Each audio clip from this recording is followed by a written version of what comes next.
अगर दोस्तों आप लोगों का मोगरा का पौधा हमारे इस मोगरा के पौधे की तरह ढेर सारे फूल और कलियां नहीं बना रहा है, तो आज की इस वीडियो में मैं आप लोगों को बताने जा रहा हूं एक ऐसा फर्टिलाइज़र जो कि आप लोगों को पंसारी की दुकान पर मिल जाएगा। और उस फर्टिलाइज़र का इस्तेमाल करने के बाद आपके मोगरा के पौधे पर भी हमारे इस मोगरा के पौधे की तरह ढेर सारे फूल आना स्टार्ट हो जाएंगे। तो ये है दोस्तों वो सफ़ेद सी चीज़ जो पंसारी की दुकान पर मिल जाएगी। और इसको एक बार पानी में घोलने के बाद अगर इस्तेमाल कर लेते हैं तो आपका मोगरा का पौधा ढेर सारे फूल देना स्टार्ट कर देगा। तो आज की वीडियो में ये तो बताएंगे ये क्या चीज़ है, लेकिन इसके अलावा और भी दूसरे ज़रूरी गारंटीज बताएंगे। इसके अलावा ये जो सफ़ेद सी चीज़ आप लोगों ने देखी, इस सफ़ेद सी चीज़ के बारे में बहुत सारे लोगों को पता होता है, लेकिन सही तरीका पता नहीं होता है कि कैसे इसको इस्तेमाल करना होता है। तो सही तरीका भी आपको आज की इस वीडियो में बताएंगे, लेकिन इससे पहले मैं आप लोगों को कुछ ज़रूरी टिप्स दे देता हूँ मोगरा के पौधे के बारे में। जैसे मोगरा के पौधे में एक बार फूल आ जाते हैं और उसके बाद में फूल नहीं आते हैं, बहुत सारे लोग शिकायत करते हैं। तो देखिए मोगरा के पौधे में एक बार जब फूल आ जाते हैं तो फूल नहीं आने का कारण होता है कि आप लोगों का पौधा जब फूल देना बंद कर देता है। तो इसकी वजह होती है, एक बार जैसे ये फूल आ गया और फूल सूख गया तो यहाँ से ब्रेक लग जाता है, तो हमें इस ब्रेक को ही तोड़ना है। जब ये फूल सूख जाए तो यहाँ से आप लोगों को कट करना होता है और यहीं से नई ग्रोथ निकल करके आती है 1-2 इंच की, और उसके बाद में उस पर फूल आना स्टार्ट हो जाता है। इसके अलावा देखिए मोगरा का जो पौधा होता है, जब आपके मोगरा के पौधे पर फूल आ रहे हों तो उस समय आप लोगों को कोई भी हाई नाइट्रोजन वाला फर्टिलाइज़र जैसे वर्मी कंपोस्ट, गोबर की खाद या सरसों की खली इस्तेमाल नहीं करना चाहिए। अगर आप लोग ऐसे समय में सरसों की खली इस्तेमाल कर लोगे, गोबर की खाद या वर्मी कंपोस्ट इस्तेमाल कर लोगे या दूसरा हाई नाइट्रोजन वाला फर्टिलाइज़र इस्तेमाल कर लोगे, तो आपका मोगरा का पौधा लंबाई में बढ़ता रहेगा और आपके मोगरा के पौधे पर फूल आने के जो चांस हैं वो काफ़ी हद तक कम हो जाएंगे। तो बेहतर है ये कि ये तीनों खाद फ्लावरिंग के समय बिल्कुल भी इस्तेमाल ना करें। इसके अलावा एक टिप्स ये है कि मोगरा के पौधे पर जब फ्लावरिंग होना स्टार्ट हो जाए तो मोगरा के पौधे की मिट्टी में पानी कम कर देना चाहिए। अगर आप लोग पानी लगातार देते रहेंगे मोगरा के पौधे को तो आपका मोगरा का पौधा ब्रांचेस की ग्रोथ तेज़ी से बढ़ाएगा और आपके मोगरा के पौधे पर फूल आने के चांस बहुत ही कम हो जाएंगे।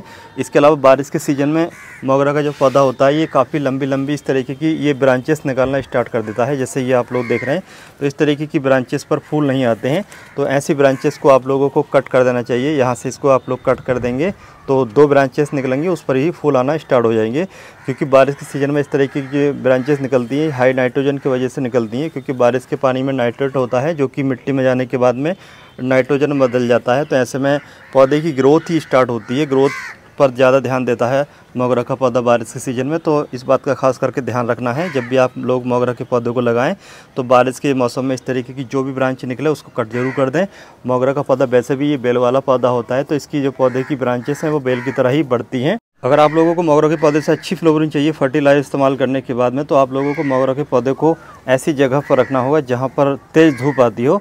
मोगरा का पौधा तेज़ धूप ज़्यादा पसंद करता है, लेकिन अगर आप लोग इसको ठंड वाली जगह पर रख दोगे, किसी पेड़ की छाया या फिर किसी बिल्डिंग की छाया, तो ऐसे में आपका मोगरा का पौधा ग्रोथ करता रहेगा, फूल कम देगा। इसके अलावा मोगरा के पौधे की अच्छी ग्रोथ के लिए आप लोगों को इसकी प्रूनिंग करना चाहिए अच्छी फ्लावरिंग के लिए। इसके अलावा अगर मोगरा के पौधा घना नहीं हो रहा है तो आप लोगों को मोगरा के पौधे को समय समय पर पिंच करते रहना चाहिए, कटाई छटाई करना चाहिए। इसके अलावा 1 साल में एक बार मोगरा के पौधे को रिपोर्ट जरूर करना चाहिए, यानी कि जड़ें निकालने के बाद में थोड़ी थोड़ी जड़ें निकाल के उसको कट कर दें। और ये काम करना चाहिए बारिश के सीज़न में या इसके अलावा फरवरी से अप्रैल तक। ऐसे में आपका मोगरा का पौधा नई तरीके से ग्रोथ करेगा और आपका जो मोगरा का पौधा है इस पर ज़्यादा से ज़्यादा कलियां आना स्टार्ट हो जाएंगी। इसके अलावा देखिए मोगरा के पौधे की आप लोग हार्ड प्रूनिंग भी कर सकते हैं, यानी कि इसकी ब्रांचेस को आप लोग प्रून कर सकते हैं।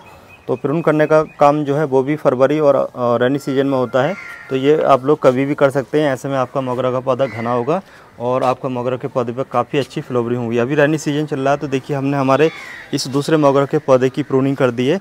कुछ ही दिनों के बाद में ये पौधा घना हो जाएगा और इस पर अच्छे खासे फूल आना स्टार्ट हो जाएंगे। तो चलिए अब हम आपको बताते हैं कि मोगरा का पौधा अगर जैसे आप लोगों ने गमले में लगाया तो मिट्टी कैसे इस्तेमाल करना चाहिए। तो देखिए मोगरा का पौधा गमले में लगाने के लिए मिट्टी थोड़ा रेतीली होना चाहिए, ज़्यादा हार्ड चिकनी काली मिट्टी का इस्तेमाल मोगरा के पौधे को लगाने के लिए ना करें। तो वैसे तो मोगरा के पौधे में बहुत ही कम इंसेक्ट लगते हैं, लेकिन मोगरा के पौधे में कई बार देखिए इस तरीके से पत्तियां ये सुखड़ सी जाती हैं, तो इसकी वजह होती है कि इंसेक्ट होता है। और उस इंसेक्ट को दूर करने के लिए आप लोग मोगरा के पौधे में थाइमोक्सिम का छिड़काव कर सकते हैं।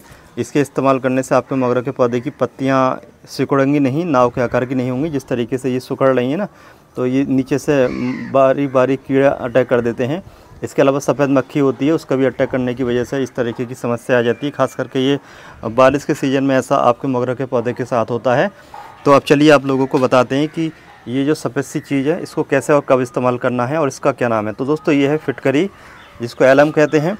तो ये आप लोगों को किसी भी पंसारी की दुकान से मिल जाएगी और इसका इस्तेमाल आयुर्वेदिक के हिसाब से कई तरह की दिक्कतों को दूर करने के लिए किया जाता है। लेकिन आपके मोगरा के पौधे को अच्छी फ्लावरिंग के लिए बहुत ही अच्छा काम करता है। इसके इस्तेमाल करने से आपके मोगरा के पौधे की मिट्टी में काफ़ी सारे इंसेक्ट दूर हो जाते हैं, चींटी वगैरह भी इसके इस्तेमाल करने से दूर हो जाती है। लेकिन सही तरीका जो होता है ना इस्तेमाल करने का, वो आप लोगों को खास करके ध्यान रखना चाहिए।